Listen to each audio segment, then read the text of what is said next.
Well, we're off to Tennessee this morning. Gonna go pull a camera. I've been letting it run since turkey season down on the Tennessee private spot on a creek crossing. Hopefully I got some bucks crossing there. If I got some, I'll put it on the video. Hope to turn out. That spot be a good one here in 3 weeks, I think it is. But we're also gonna go check out another piece of public land on down in Tennessee a little bit further. We're gonna get out and do some walking, do some scouting on a piece of property down there. So we'll see you in a minute.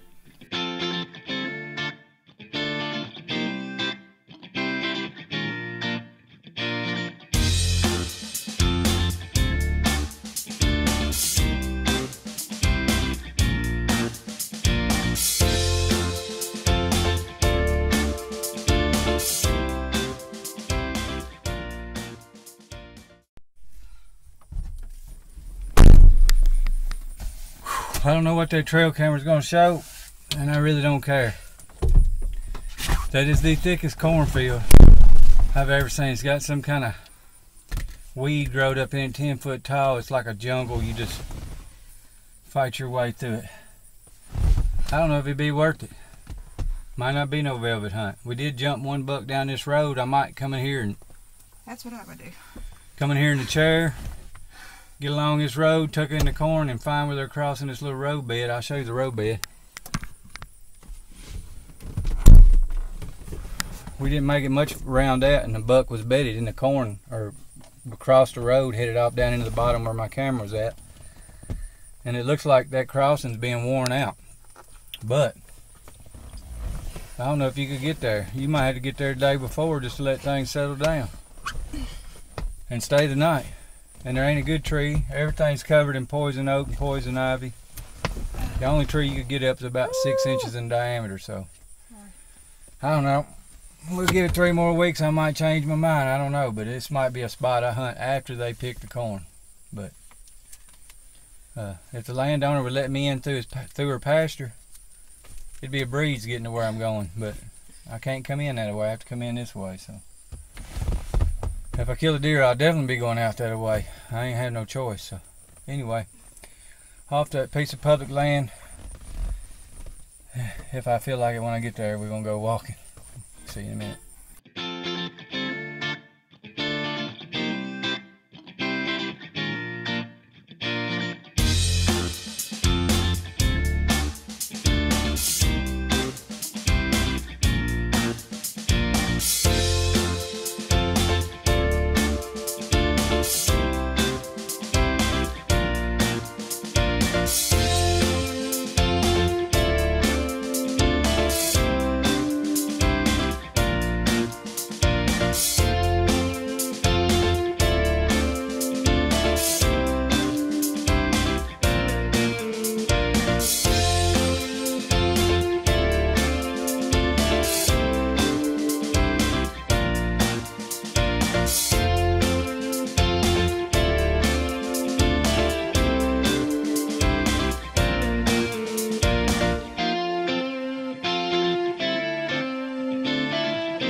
Well, we've reached our spot, so we're gonna get in here, walk in here. There's a little bench feeding into a saddle coming up out of a bottom.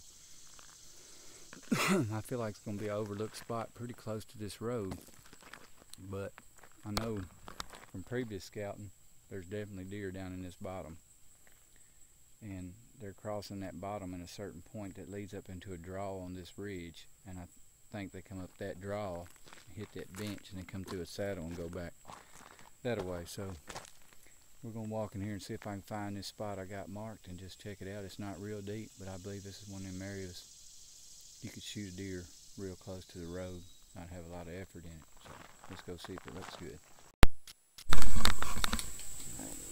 Well, first spot I can mark off, there's a saddle. As you can see, it's a hill rise here, and there's another little rise over that way. And about 40 yards through this stuff was a spot I had marked. Now they might travel through it, but I don't think it's going to be a spot to hunt. There's all kind of tracks on this logging road coming in. Hog tracks, deer tracks, a little bit of everything. So Plenty of frogs on it. Plenty of frogs. Although it does look like deer probably come up through here maybe after the foliage is down. But we're finding a whole lot better sign along this easy to walk road. I think these deer might be coming up out of that bottom this way. So we're going to walk down here and see if anything exists in this bottom. But I'm seeing as many tracks here as I have anywhere, even on the other side. So let's just wait till we see what we find. I don't know if y'all can hear that. There's a deer blowing at us. We made it down into these open areas, and we saw all kind of tracks coming down this logging road. We'll work our way down in this bottom a little piece. It's another little pinch point if it ain't growed up nasty. I just don't want to get eat up in ticks. We still got a little bit of a road. There's definitely deer in here. I've seen a couple big tracks, but a lot of little tracks, a lot of hog tracks. And I don't know if it's legal to shoot a hog or not. I'd check on the regulations, but if it is, I'd be more than happy to shoot one. So. Huh? Yeah, just blew again. So, in that spot, those deer are right there off the road. Easy to get to. This might not be an early season buck spot.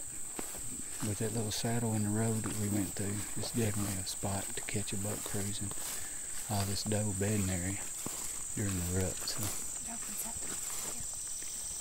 Anyway, we're going to keep easing down this road bed through these fields and see what else we can jump up and see. Well, as you can see out here, I don't know what this stuff is. I'm not a plant person, but all of this has been nipped down right here in these openings. It appears they're eating the tops out of whatever this is. So definitely a lot of natural browse in here. You see all of this. But all along this little row bed that we're on is nipped down. It definitely had a lot of something in here eating on it. So the road keeps on. We're going to keep on. We still in deer tracks right here underneath me. This is kind of a edge. We're working our way down a field. One side of it's hardwood, one side of it's predominantly pine thicket. So I believe this road is just, the access into these fields when they grow crops in them or they mow them or whatever. But the deer are definitely using all these edges come together in this one spot, and so does all the sign. So, and this is a relatively easy place to get to. It's definitely a spot I'll be checking out come November. Lots of openings. You'll be able to see deer across these openings, make a move on them probably. So we're going to continue on. Yeah. Guys, I'm not used to having hogs in my hunting area. Is this a hog wallow? I mean, it's got hog tracks in it. They're not deer tracks. This looks like a spot he may have wallered out and just laid in the mud. The ground is just wore out through here. The undergrowth is gone. You can see here. Oh yeah. See where they've been rubbing herself up against this tree and rubbing the bark off? This bark's been rubbed off. It don't look the same color. And you can tell he's been standing here just sitting here and scratching his side. Sitting there doing what? Sitting right here again. Sorry. That's what he's been doing. And then he comes over here and wallers in his mud. So you want to get in there and show him? I'll pass on the wallering. Anyway, I don't know if we're gonna find deer here or not. I've never dealt with wild hogs. Deer's in here, but what drew me in here is we're on that edge of that pine thicket we walked through earlier, where all the habitat breaks down, comes to just like that big oak tree over is just like a hub to just all this different habitat from every direction. A little growed up field and a pine thicket where there's a pond. I got looking on base map, there's a pond in here. So I walked in here coming to the pond. Here's a big waller. The pond is pretty thick. I'm gonna walk around it and see if I can find how an animal might be getting to it, but definitely where the hogs are at.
bucks these bottoms. I think it's a bedding spot. Something's bedded down there because it just jumped up. It didn't run off or blow. It's just below this hill, which is where this is leading to. I didn't know this logging road was here, so I'm going to mark it on my base map. And it leads up there to that giant oak tree that I think that's going to be one of those trees you find that's going to be good. It's right on the edge of a field. They tend to yield better than ones back in the woods around here. I don't know if it's because they get more sunlight, but where all that habitat come together is a giant oak tree, and then there's this nice road leading up out of it. Oh, a deer or hog or something's down here. Anyway, we're going to keep easing down through there, see what we can find. Here's the deepest spot I had marked today. We're probably, how far did you say, a mile? Probably, yeah. About a mile from where we got off the main gravel road. We made our way through a series of fields all the way to the back of the field. And there's another field over here to my right. I'll show them to you, but the access usually comes in from that side for this bottom. So this just makes a big loop around. And the reason why I chose this spot is look up here on the hill. There's a field right there. And then down here in the bottom, there's a field right here. So it's a classic pinch point funnel. I just wanted to check the topography to see if a deer was able to come around here. Now if they want to skip these two fields, they've got to walk through basically a 100-yard path through here. So the bench, the most level part, lies somewhere in the middle. So my thought is slip in the back way, and I can get up one of these trees right in the middle of this pinch, and I should be able to catch everything funneling down these fields. We're on the downwind side, the predominantly downwind side of those fields. So if there's any doe bedding area down in there, and I know there are because I was in there last weekend, there's does that bed along a creek edge down through there. So any bucks that want to catch their wind is going to be working this edge. And when he comes down this edge, he's going to prefer to come in through, being the public land, especially pressure deer. They're going to want to stay in these wood line to keep from being out in the open. So this is definitely a spot. I'll probably be back in here in November to hunt. It really looks good. It's loaded with white oaks, but a lot of natural browse in here. Food ain't an issue. There's plenty of water. So you really need something to pinch them down into one spot, and I think this is another one of those cruising areas that when bucks get on their feet, they're going to pass through this area, and this spot ain't easy to get to. But anyway, we're going to start that mile hike back up out of here, and probably head home from there. So anyway, thank you for watching. Alright guys, I just got home, got a bath, got cleaned up. Been a long day walking. Put the camera card in there, and wouldn't you know it, shooter's on camera down there. I got to figure out a better access. I'm going to have to talk to the landowner about going through their pasture. If I can use their pasture, I could slip right in there easily, but the way it is now, it's about 500 to 600 yards in this morning. Took right at an hour to get through the corn. Well, I say corn, it's mostly some kind of weed. It's 6 or 8 foot tall. You can't really tell where the rows are at. It's just mixed. But it was better going that way than it was coming out. Coming out was the way I was going to access it, go around this whole big block of timber and drop in there from the top side. There's a cornfield on top of the hill. I'm hunting in the bottom. Well, I made my way up there, and it literally took an hour and a half to go 400 yards to the truck. It was so thick, just no way I could carry a bow, sticks, camera equipment. So I told my wife if there's 5 booners in there, I wasn't coming back. I was pretty tore up this morning. I've never seen corn let go like that. I mean, this needs to be bush hog, most of it, but there's definitely some shooters in there. Take a look at these pictures and you'll know what I'm talking about. There are no giants, no Boone and Crockett's, but for small property you got permission on, there's, I don't know, 8 or 10 bucks crossing that creek. Most of them small, but there's a couple in there I really would like to shoot.